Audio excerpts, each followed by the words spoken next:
Why would a captain toss $1 million precision rifle like it was scrap metal straight into the hands of the one person he swore didn't belong in his unit? Why her of all people? The question lingered in the Afghan dust, unanswered like the dry wind that carried whispers of danger through the valley. She caught the weapon without flinching. The weight was familiar. The insult was not, but she didn't respond. Not yet. Staff Sergeant stood silent under the scrutiny of men who measured respect in scars and confirmed kills. To them, she was the Girl Scout from Intel, the one who spent more time at computer screens than in rifle scopes, the one whose records showed administrative duty. A desk soldier, nothing more. She'd heard the words before, felt the sting behind them, but never let them show, because there was something they didn't know, something she'd never told them, not yet. At 29, she looked like no one's idea of a savior. 5'6" in dusty ACU boots, lean, wiry muscle carved not from vanity, but from years of hauling a 24-pound rifle system across where the thin mountain air turned every step into labor. Her hazel eyes scanned without pause, reading terrain the way others read a map. They saw her hair pulled tight under her patrol cap, her unassuming posture at the briefing table. What they didn't see were the tiny scope ring tattoos on her trigger finger, or the way she instinctively measured wind drift every time a dust devil spun across the compound. She had trained her body to calculate, her mind to wait, and her soul to endure. But no briefing room could contain her truth. The truth lived out there, where the Hindu Kush cut jagged lines against the horizon, where the only things sharper than the peaks were the choices you made between life and death. They didn't know she'd been attached to Task Force 88 for nearly 2 years, her record buried beneath layers of redaction. Officially, she filed intelligence packets. Unofficially, she provided overwatch for men who would never acknowledge her by name. Ghost work, shadow shots, a life lived in silence because the rules said women didn't belong in those fights. The rules were wrong. She remembered the ranch in Montana where it all began. Summers with her grandfather, Gunnery Sergeant Thomas, a Marine Scout sniper who had carried the Vietnam War in his shoulders but never spoke of it. His lessons weren't in stories but in breath. Breathing was everything. Between one heartbeat and the next, he'd say, "Live the perfect shot."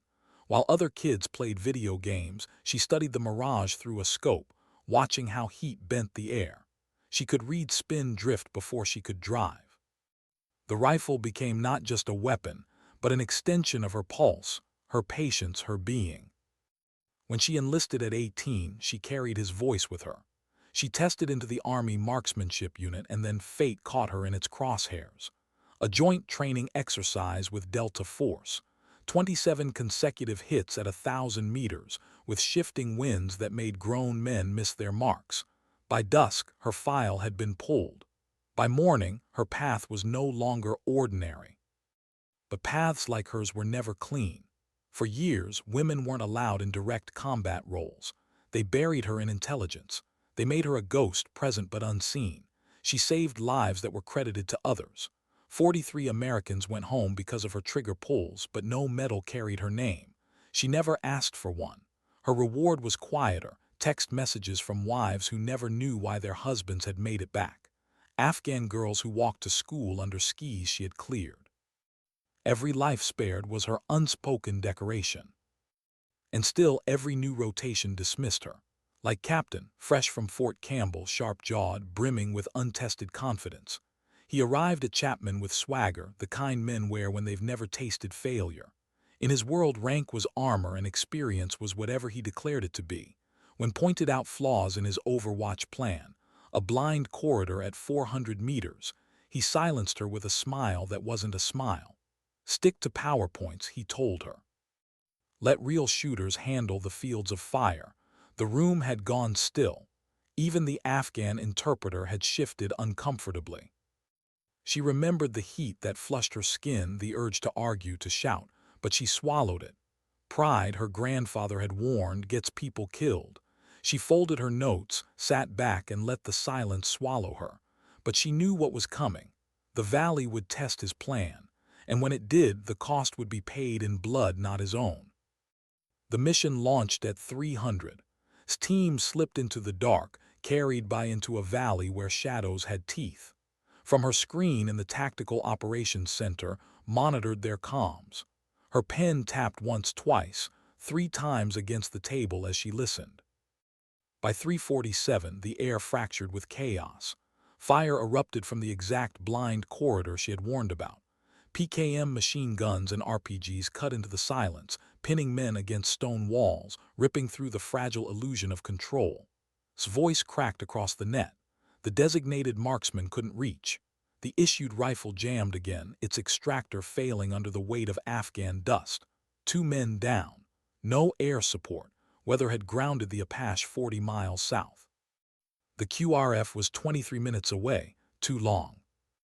Her heartbeat slowed. Not panic, precision. She heard their calls, one soldier out of ammo, another bleeding into the earth, another begging for medevac. These weren't voices in a headset. These were kids from Tennessee, Texas, places that never prepared them for mountains that swallowed men whole. Master Sergeant Williams, grabbed by the plate carrier, dragged him toward the TOC glass. He pointed at, calm and sharp. Did the captain want to die with his pride intact, or live knowing a woman had saved his team? Silence was answer enough. Was already moving. She didn't need permission. Permission was for those who had time. Slinging her rifle, she shouldered her kit, 52 pounds of gear and steel. The North Tower loomed, tried to block her path, his mouth forming words about security, about chain of command. Williams shoved him aside with the weight of a man who had buried too many brothers already. Get on the radio, he told him. Vector her to targets, or start writing letters to families. The ladder rungs bit into her palms as she climbed. At the top, the valley spread before her, a canvas of violence painted in shadows and fire. 13 fighters, superior terrain, just as she had predicted. Wind gusting 8 to 12 knots, full value. Distance, 1,300 meters at the furthest point. Time, slipping. She tried rifle first. Malfunction. Spent casing lodged in the chamber. No surprise. She dropped it, steady hands finding her own weapon. The one she had rebuilt 17 times, piece by piece, with the devotion of a surgeon. Absolute perfection or people die. Through her and Bender's scope, the world narrowed. The first target filled her sight picture. A machine gunner braced on a, she calculated, adjusted, 3.2 mils elevation, 0.8 right, breathe, squeeze. The PKM fell silent. Rounds cracked past her tower. Splinters bit her cheek. She didn't flinch. Second target moving, lead by half a body, squeezed down. As men shouted over comms, suppression was lifting. They could move. But she saw what they couldn't. 11 more maneuvering to cut them off. 40 seconds until disaster. Time slowed. She entered the silence her grandfather had spoken of. Not thought, not instinct, something deeper. Target 3, RPG gunner. 743 meters. 12 seconds before he fired, squeeze. He fell backward, rocket unfired. Targets 4 through 7, runners in the wadi. 4 shots, 4 seconds. Center mass, all down. Target 8, attempting to reclaim the PKM. She put a .338 through the receiver, turning steel into silence. Target 9, spotter with binoculars nearly a mile away. 4.1 mils high. Wait for wind to die. Send. Binoculars fell into dust. Targets 10 and 11, breaking cover, repositioning. 2 shots, 3 seconds, both gone. The last 2 fighters broke contact, fleeing north toward Pakistan. She let them go. The threat was over. 43 minutes from first shot to last. 11 confirmed kills. 0 friendly casualties. She lowered her rifle. Her hands didn't shake, not yet. How do you look someone in the eye when you've dismissed them, doubted them, humiliated them, only to find they were the reason you're still breathing? That was the question Captain couldn't shake as he sat alone on an ammo crate, 6 hours after the firefight. The compound had gone eerily quiet. The medics had patched up the wounded. The birds had lifted out, rotors fading into distance. Men who had been seconds from dying were now sprawled on cots, pale but alive. Should have felt relief. Instead, he felt the weight of a coin in his pocket. the one he hadn't yet handed over, the one he wasn't sure he had the right to give. Staff Sergeant was in the arms room cleaning her rifle like it was just another day. Her hands moved methodically, wipe, inspect, oil, reassemble. Not a wasted motion, not a single part ignored.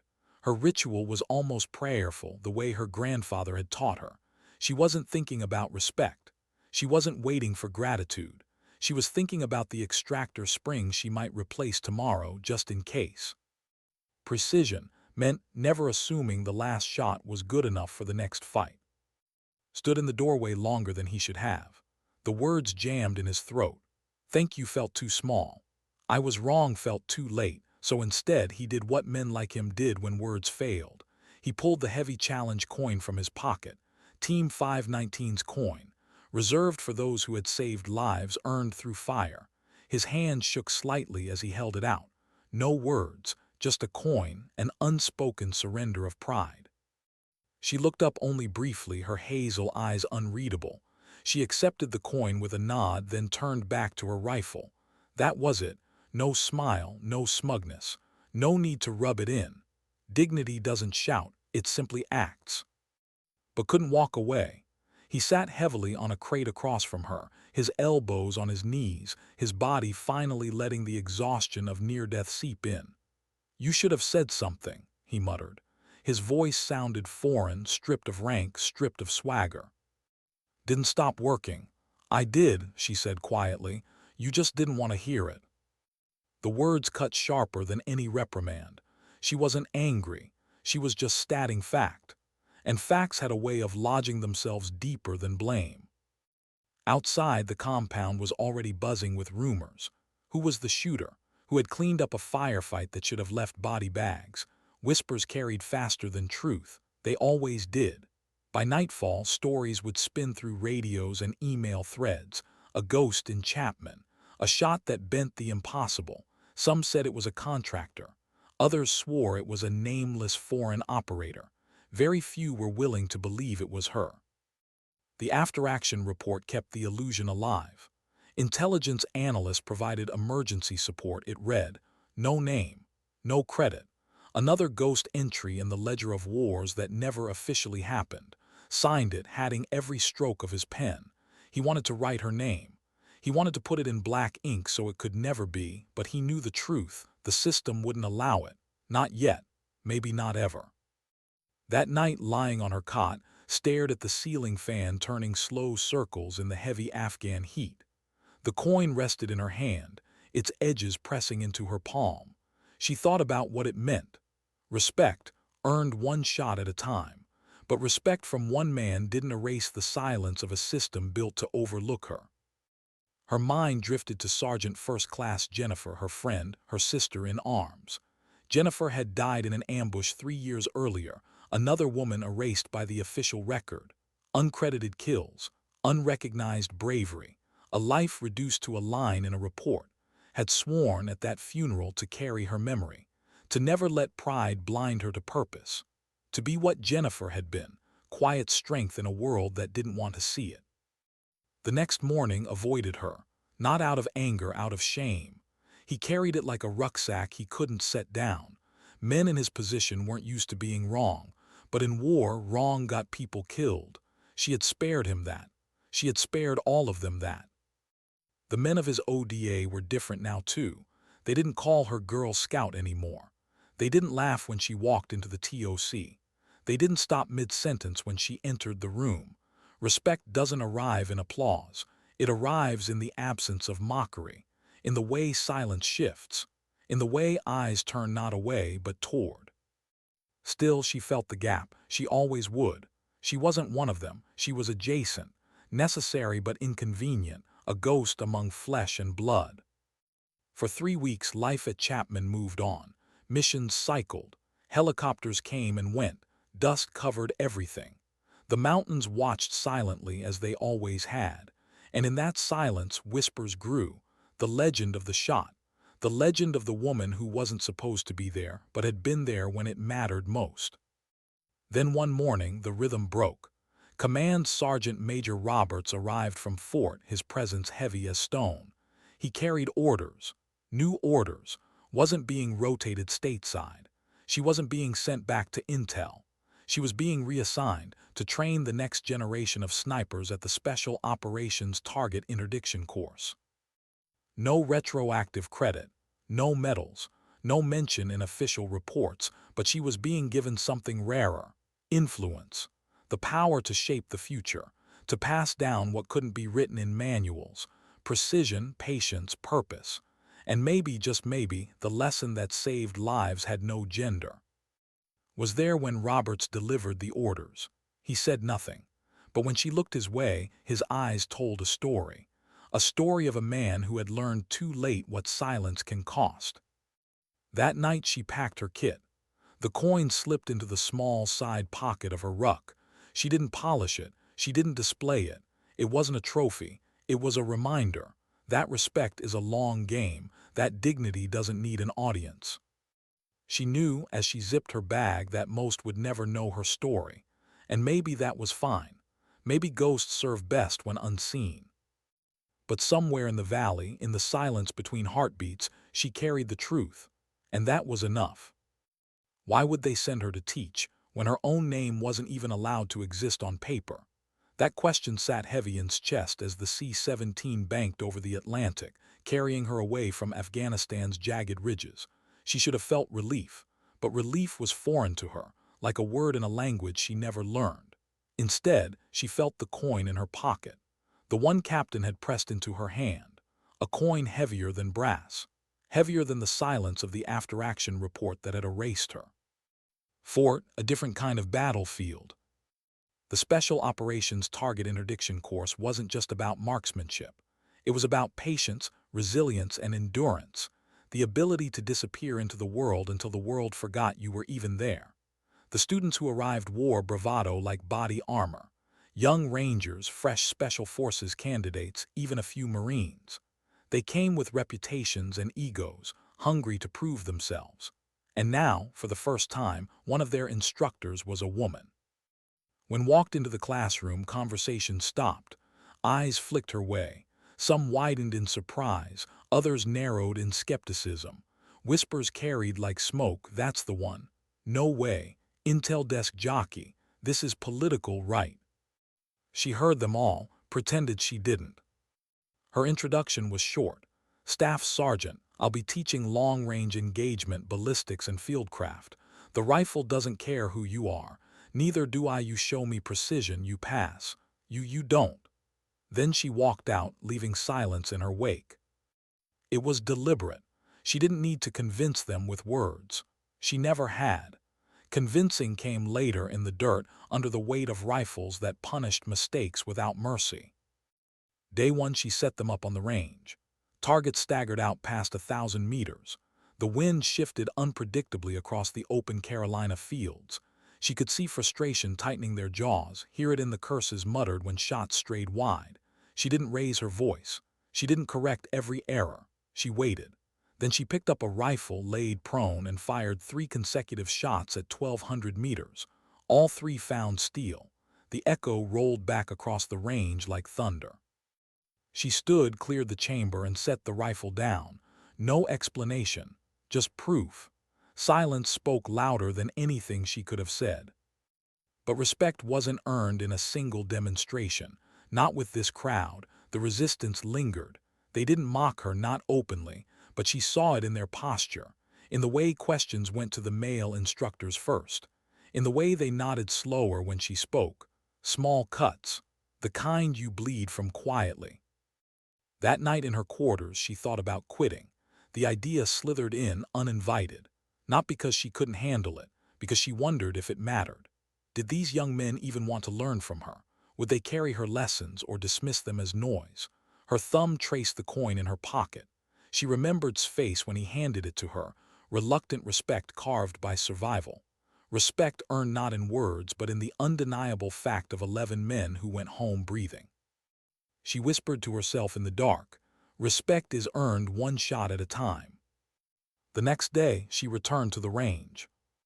She began to change her approach. Less instruction, more silence, letting mistakes teach what her words couldn't. A student rushed a shot, breathing too shallow. Miss she didn't correct him, she just let him feel the failure. Another overcompensated for wind. Miss again she let silence carry the lesson. Slowly frustration turned into humility. Humility turned into listening. Listening turned into growth. By the end of week 2 they weren't whispering anymore. They were watching, and in watching they learned. But teaching brought ghosts. Every lesson dragged memories from Afghanistan into the open. When she corrected a trigger pull, she remembered the day Jennifer rifle jammed in Helmand, leaving her exposed. When she explained reading Mirage, she saw the shimmer above the Afghan wadi where 4 Taliban fighters had sprinted into her crosshairs. When she told them patience was the only antidote to fear, she remembered lying in the North Tower, rounds cracking past her cheek. The students didn't see it. They couldn't. To them she was composed, precise, unreadable, but inside every correction was a wound reopened. On week 3, one student, private first class, finally asked the question no one else dared. They were cleaning rifles after a long day, the smell of CLP heavy in the air. "Staff Sergeant," he said, tentative, "is it true, what they say about Afghanistan, that he didn't finish? He didn't have to." The room went still. All ears waited. Kept her eyes on her rifle. "True enough," she said.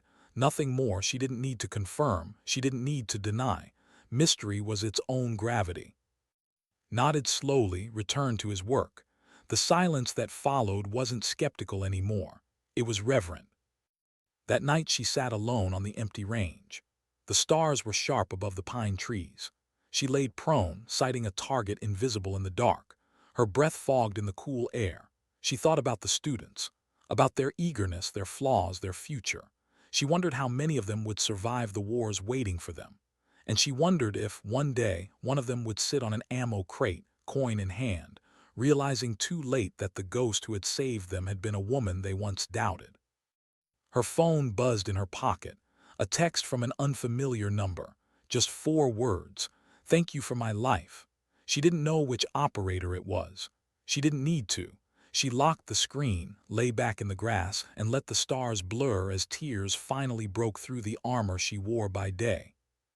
The next morning she wiped her eyes, straightened her uniform, and walked back onto the range, as if nothing had happened, because ghosts don't show weakness, not where others can see. Why train others to fight in wars you swore you'd already left behind? That question haunted every morning as she stood on the sniper school range. She told herself this was different, that her job now was to teach, not to fight, that her hands belonged on chalkboards and rifles under controlled conditions, not on the trigger in the dust of foreign valleys. But the truth, she knew war had a way of pulling people back, and ghosts never stayed buried. By the end of the first training cycle, the students had shifted. The bravado was still there, but tempered. They didn't question her the way they had at first. They no longer glanced sideways, waiting for her to slip, waiting for proof she didn't belong. They started asking her questions not about her, but about the craft. They leaned closer when she spoke about mirage, crosswinds, pressure changes. They learned to respect silence, to see patience as part of the weapon. But change is fragile, and doubt is never fully erased. It waits in corners, waiting for the right spark to flare again. That spark came in the form of a phone call, not to her, never directly to her, to the command office. A training exercise overseas, a proof of concept deployment for some of the top students. They wanted an instructor to accompany them, someone to oversee, to evaluate, to make sure the school's methods translated beyond controlled ranges. When Command Sergeant Major Roberts called her in, she already knew. He didn't ask if she wanted to go, he told her. "You'll take and 2 others," he said. "Observe, advise, nothing more." She nodded, but inside her chest tightened. She knew what observe meant. It meant stepping back into the shadows she had barely escaped. The mission was small, that's what they always said. A partner force patrol in northern Iraq, an area simmering with insurgent activity but low risk. They'd be gone 2 weeks. 2 weeks of watch, report, return. She boarded the C-130 with her students, their excitement buzzing like static. Couldn't stop talking. about what it meant to deploy, about proving himself, about how his father would finally understand why he joined. Listened quietly. Pride tugged at her, but fear coiled beneath it. Because she knew the truth, war didn't care about proving yourself. War only cared about who was prepared when the ground erupted beneath you.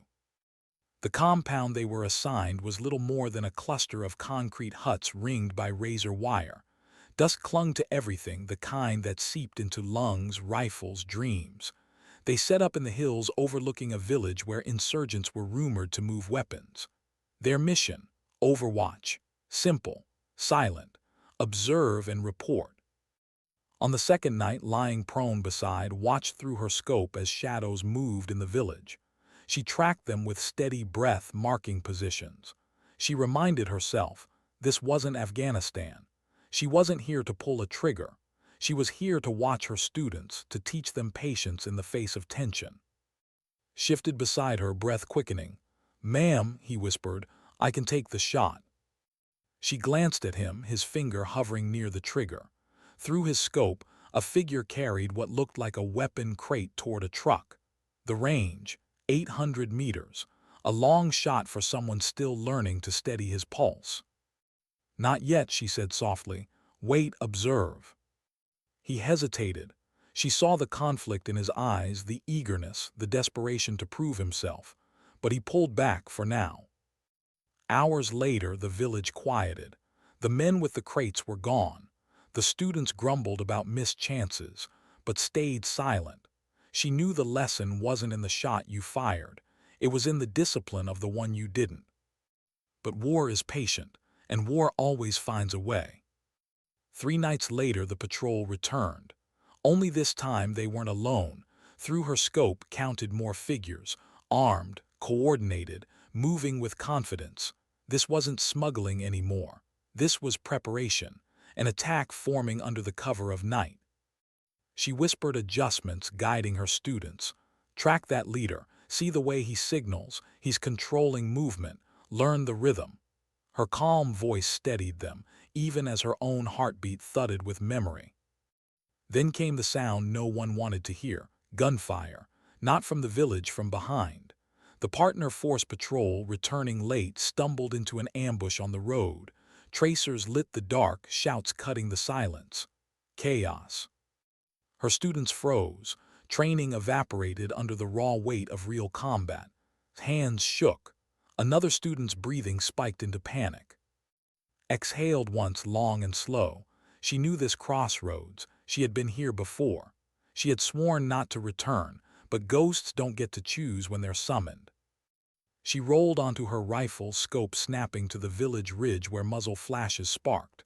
Range, 1,050 meters. Wind, steady right to left. She adjusted, squeezed. The flash went dark. One fighter down. The student stared at her, eyes wide. She didn't look back. "Focus," she hissed. "Cover the road, watch the flanks now." Her shots came measured, deliberate. Each one bought the patrol precious seconds. Each one steadied the students, pulling them out of panic and back into discipline. Slowly, they followed her lead, tracking, breathing, firing. Not perfectly, but enough. The firefight stretched into eternity, then ended as suddenly as it began. Silence rolled back over the hills, broken only by the labored breaths of young men who had just seen how thin the line between life and death truly was. Lowered her rifle. Her students looked at her differently now, not as an instructor, not as a woman, but as the reason they had survived their first real contact. Later, back in the compound, approached her.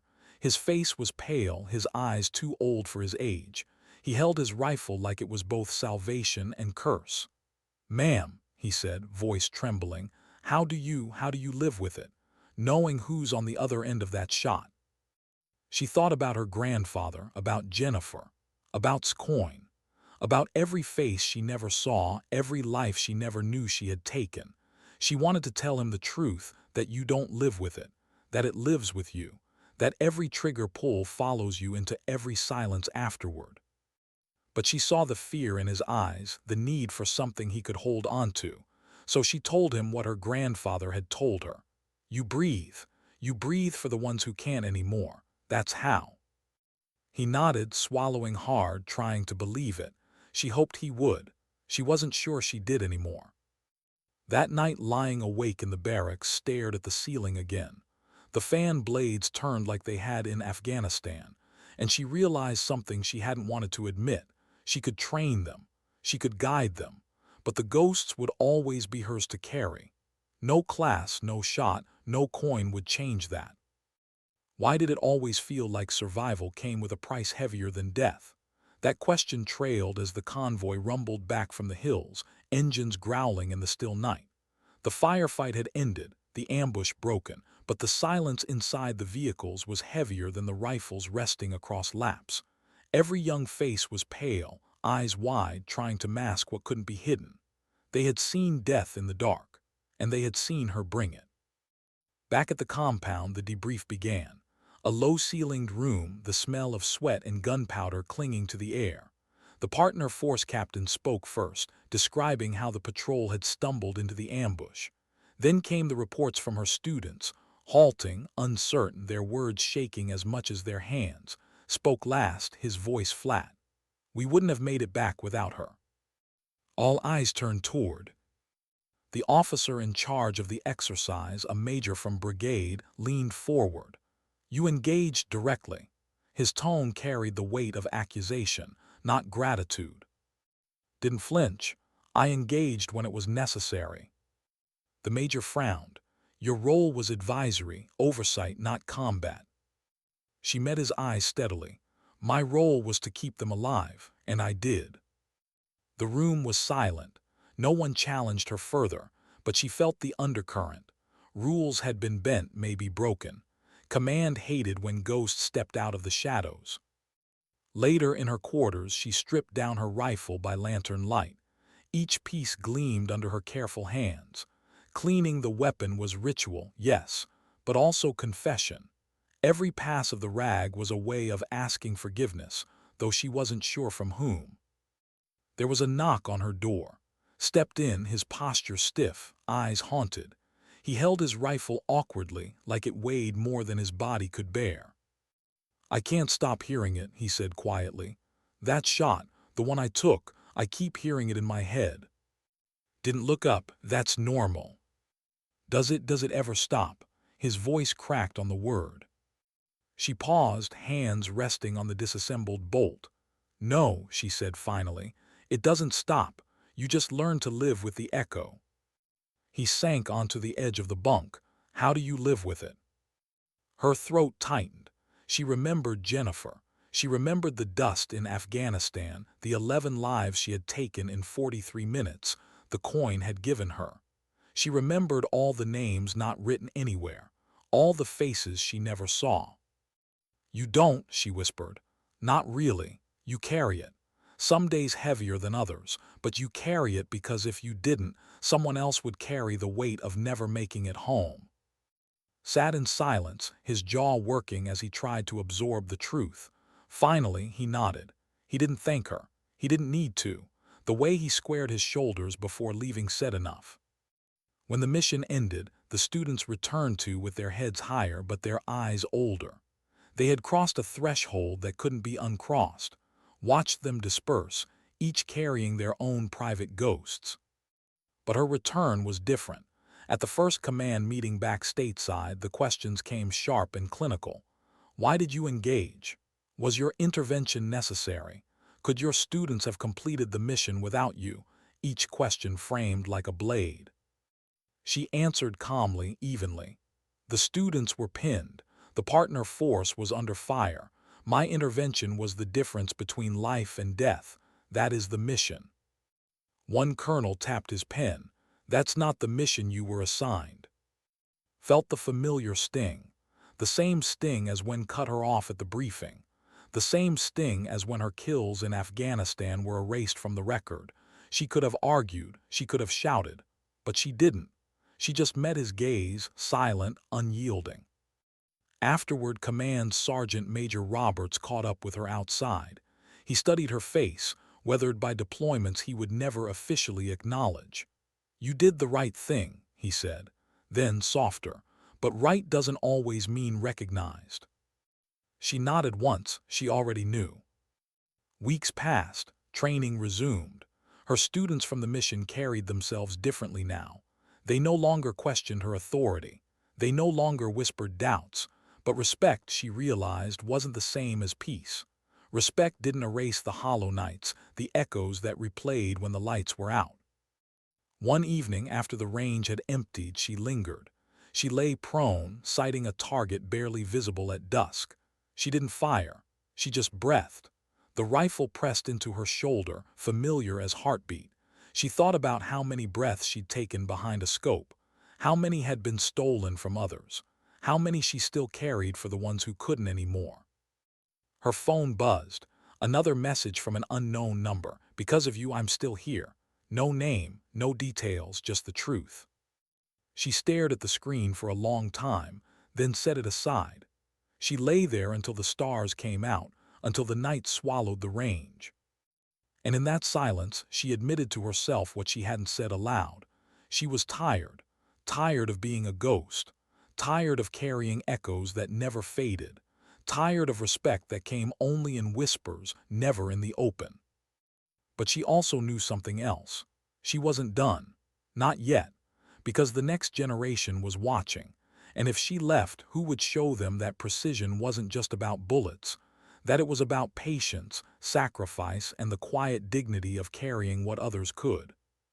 Sometimes, she realized, ghosts weren't meant to fade. Sometimes they were meant to guide. How many times can someone step into the fire and still come out whole? That question followed long after Iraq. She told herself the teaching rotation would settle back into rhythm. Rifles, ranges, lectures. Students who needed guidance more than rescue. But war has a way of reaching across oceans, dragging you back, even when you're unprepared. The call came on a humid North Carolina morning. Robert summoned her to his office, the blinds drawn tight, the coffee on his desk gone cold. He didn't waste time. "We've got a problem," he said. "One of ours went dark in Syria. Advisory mission. Light footprint. Now they're pinned. Command wants Overwatch to stabilize the situation until extraction." He paused, measuring her. "They asked for you by name." His chest tightened. By name, that meant someone in the field knew her, knew what she could do, and wasn't afraid to admit it. She didn't ask who. She didn't need to. Her mind flashed to his hand shaking as he'd given her the coin. It had been months, but bonds forged in firefights didn't fade. She didn't hesitate. "When do we leave?" By nightfall, she was wheels up with a small detachment. This time, she wasn't taking students. No shadows to shield her, just her rifle, and the ghost she carried. Syria was heat and ruin. Dust hung heavy in the air, clinging to the skeletons of bombed-out buildings. The where the advisory team was holed up lay on the edge of a fractured city, insurgents pressing them from three sides. Air support was too far. Extraction was delayed. They needed precision. They needed time. When set up in the shattered top floor of an apartment block, her body fell into the old rhythm. Rifle down, scope steady, breath even. Through the glass she could see the streets like veins, insurgents weaving through them with practiced intent. Her mind calculated wind drift, angles, timing. She whispered the numbers to herself, the way her grandfather had taught her. Between heartbeats lived the perfect shot. The first round was simple. A machine gunner setting up in the open. She corrected for the crosswind, squeezed. He dropped. The team in the reported immediate relief over comms. But this wasn't Afghanistan. The enemy here adapted fast. Within minutes, they shifted positions, moving under cover, probing for weaknesses. They weren't just spraying rounds. They were hunting. And then through her scope, she saw them. Two insurgents with RPGs, maneuvering down an alley that led straight to the... If they made it within range, the walls wouldn't hold. Her pulse slowed. She tracked the first. Range 940 meters. Wind quarter value. Adjust, squeeze, target down. The second sprinted, ducking between doorways. She waited. Didn't chase. Let him settle, thinking he was safe. Then, in the silence between seconds, she ended him. Radio chatter spiked with relief, but didn't relax. She knew the rhythm of battles like this. One wave always followed another. Night bled into morning. Hours of holding the line, each shot a thread keeping the advisory team alive. Her body screamed from lying prone, muscles locked, eyes burning from staring through the scope. She ignored it. She had learned long ago, pain was just another condition to calculate. By dawn, the city quieted. Smoke curled over rooftops, rising with the call to prayer. The team was still alive. Extraction was inbound, but felt no victory, just the familiar hollowness that came after the last shot. She cleaned her rifle mechanically, hands steady even as her mind spiraled. Every target she dropped had a face. Some young, some old. Men who had chosen their fight, yes, but human all the same. She had taken 11 lives in Afghanistan, 6 more in Iraq, now another dozen in Syria, numbers stacking like shadows. How many before the weight crushed her? When the helicopters finally lifted them out, the team clapped her on the shoulder, gratitude raw in their eyes. One of them pressed a patch into her hand, their unit insignia. "We'd be dead without you," he said simply. She nodded, pocketed the patch besides coin, tokens of respect, but tokens couldn't quiet the echoes. Back at command treated the mission as a success. Casualties, 0. Enemy KIA classified. The briefing room buzzed with satisfaction, but sat in the back silent.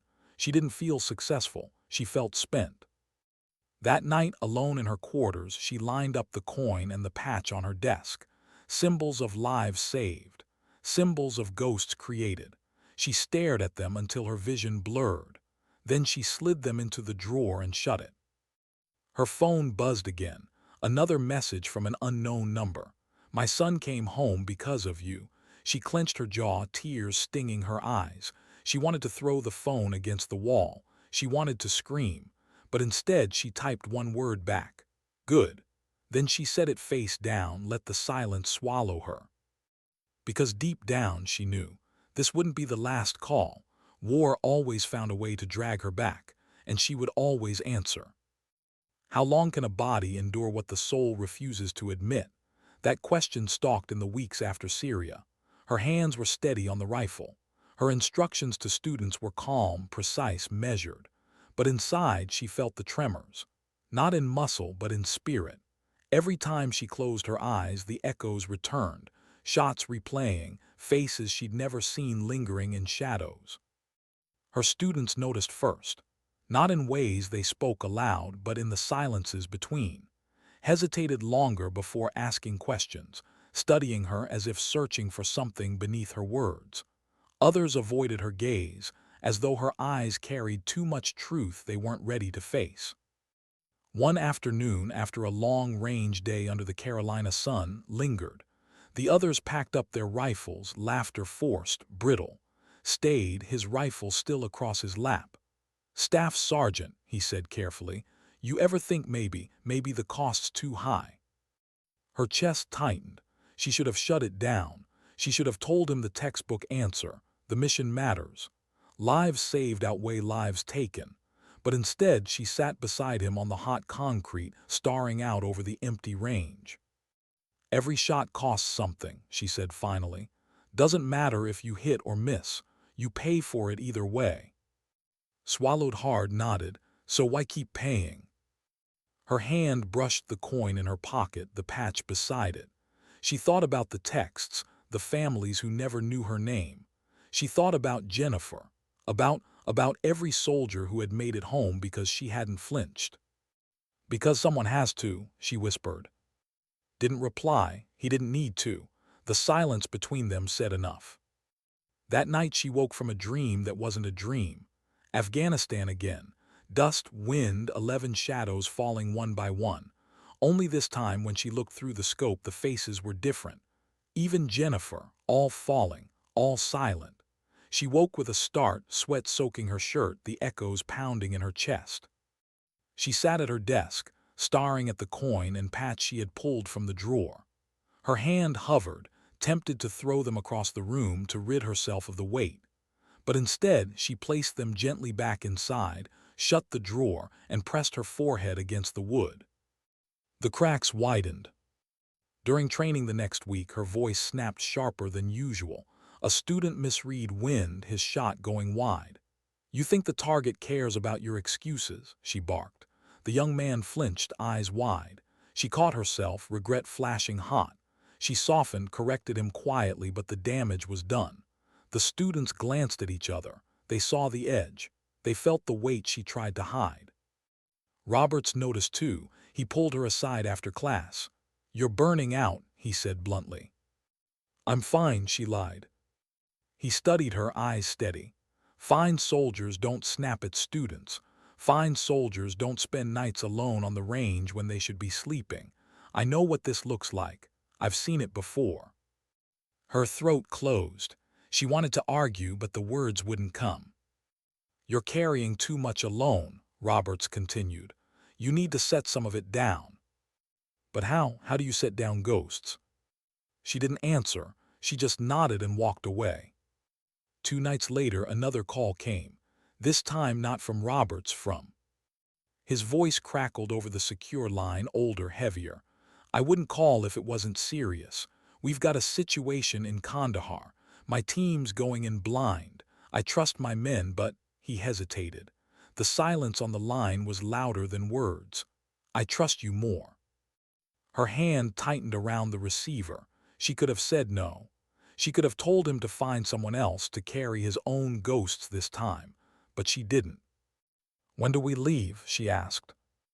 Within 48 hours, she was back on a transport, the desert rising below like a memory she had never left. Kandahar, Afghanistan, the place where the legend of her 11 shots had begun. Now it was pulling her back. The mission was chaos before it even started. Intelligence gaps, enemy numbers unclear, a compound suspected of housing a high-value target but no reliable overwatch. His team was tasked with entry, was there to make sure they had eyes in the dark. She set up on a ridge overlooking the compound. Her rifle settled against her shoulder like an old scar reopening. Through the scope, she watched men move, shadows against shadows. She whispered to herself, numbers, adjustments, breathing, the way she always had. But her body felt different this time, heavier. Her eyes burned with exhaustion. Her hands trembled, not from fear, but from the weight of everything carried too long. Then it happened. The compound erupted with fire. Insurgents poured out, muzzle flashes tearing the night. Men scattered, pinned. The echoes of Afghanistan all over again. Her scope tracked, adjusted, fired. One target down, then another. She was in the zone, but the zone was thinner now, harder to hold. Her breathing faltered, her vision blurred. She forced herself steady, forced her body to obey. Over the radio's voice cracked. "We're pinned, talk to me." She answered with precision, each shot cutting space for his men to breathe. But each one cost her more than the last. Her chest ached, her pulse raced. She felt the cracks widening, threatening to split her apart right there on the ridge. Still, she didn't stop. She couldn't because someone had to. When the dust finally settled, his team was alive. Bloodied, battered, but alive. The compound was cleared, the target secured. Lay back on the ridge, her rifle across her chest, her breath ragged. Her hands shook now, uncontrollably. She stared at the stars above the Afghan sky, the same stars she had stared at years before. And for the first time, she wondered if maybe Roberts was right. Maybe she couldn't carry this alone anymore. Maybe the ghosts had taken too much already. But she also knew tomorrow, if called, she would pick up the rifle again. Because dignity doesn't rest. It doesn't retreat. It endures no matter the cost. How many times can a soldier walk out of a fight alive and still feel like she's dying inside? That question clung to as the helicopters lifted its team from Kandahar. They were alive because of her. Again. But she felt nothing. No pride. No satisfaction. Just the dull ache of one more night where she had borrowed tomorrow's strength to survive today. In the dim cabin sat across from her. His uniform was torn, his face streaked with dust, but his eyes were locked on her. He didn't speak. He didn't need to. The way he looked at her was enough. Gratitude, regret, respect, all twisted into one expression too heavy for words. She turned away, staring out at the black horizon. She didn't return to the range. Not at first. She avoided the classroom, avoided the students' eyes, avoided the silence that always pressed in once the missions ended. She stayed in her quarters, the drawer where the coin and the patch lay shut tight. She told herself she was just resting, just resetting, but deep down, she knew she was hiding. Roberts found her there one evening. He didn't knock, just stepped inside, the weight of decades in his stride. He saw the fatigue in her eyes, the tremor in her hands. "You can't keep doing this," he said softly. "I don't have a choice," she replied. Her voice was flat, tired. "There's always a choice." She shook her head. "Not for me." He didn't argue. He just sat down across from her, the silence between them thick. Finally, he said, "What you've carried, most men wouldn't last half as long. But if you burn out completely, who carries it next?" The words hit deeper than he knew, because that was the question that haunted her most. Who comes after? Who carries the burden when she finally can't? Days later, she forced herself back to the range. The students were mid-cycle, struggling with shifting winds and long targets. She walked the line, watching their form, correcting here and there. Her voice was calmer now, softer. Less an instructor barking lessons, more a guide nudging them toward truth. Approached after the session, sweat dripping down his face, rifle slung across his chest. "Staff Sergeant," he said carefully, "I know you've carried more than you say, but you've also passed more than you realize." She frowned. "What do you mean?" He gestured toward the other students scattered across the range. "They don't just shoot better because of you. They think different. They breathe different. They understand patience in a way they didn't before. That's you, whether you see it or not." His words lingered long after he walked away. For the first time in months, something inside her shifted. A reminder that maybe her purpose wasn't just in the shots she fired, but in the hands she steadied for the next generation. That night she returned to the drawer. She pulled out the coin, the patch. She set them on the desk, and for the first time she didn't feel the weight as a curse. She felt it as a reminder, proof not of ghosts, but of lives saved. Proof that dignity wasn't measured in medals or names etched in stone, but in the silence of lives that continued because she had acted when no one else would. Weeks later appeared not for orders, not for command, just to see her. He found her on the range correcting a student's prone position. When she stood, their eyes met across the line. No words passed between them at first. Then he stepped closer, his voice low. "I still carry that night," he admitted, "every day, and I know you do too, but I need you to hear something because I didn't say it then." He paused, searching for the words. "You didn't just save my team. You saved me. You showed me what respect really means, and I won't forget it." She nodded, her throat tight. "Respect, not mine to keep. It's mine to pass on." He studied her, then smiled faintly, tired but genuine. "Then you're doing more than any of us ever could." When he left, she stood alone on the range, the wind stirring dust across the long lanes. She lay prone, her rifle snug against her shoulder, and sighted a target 1,000 meters away. She didn't fire. She didn't need to. She just breathed steady between heartbeats. For the first time in years, the silence felt lighter. Not empty, just lighter. Her story would never be written in official reports. Her name would never appear in history books. She would remain a ghost, uncredited, unseen, whispered about only in quiet corners of the community. But maybe that was enough. Maybe ghosts weren't meant to be remembered in records. Maybe they were meant to live in the lessons passed down, in the patience learned, in the lives saved without anyone ever knowing why. She gathered her rifle, her kit, and the coin she kept always close. Sometimes dignity doesn't speak. It simply acts.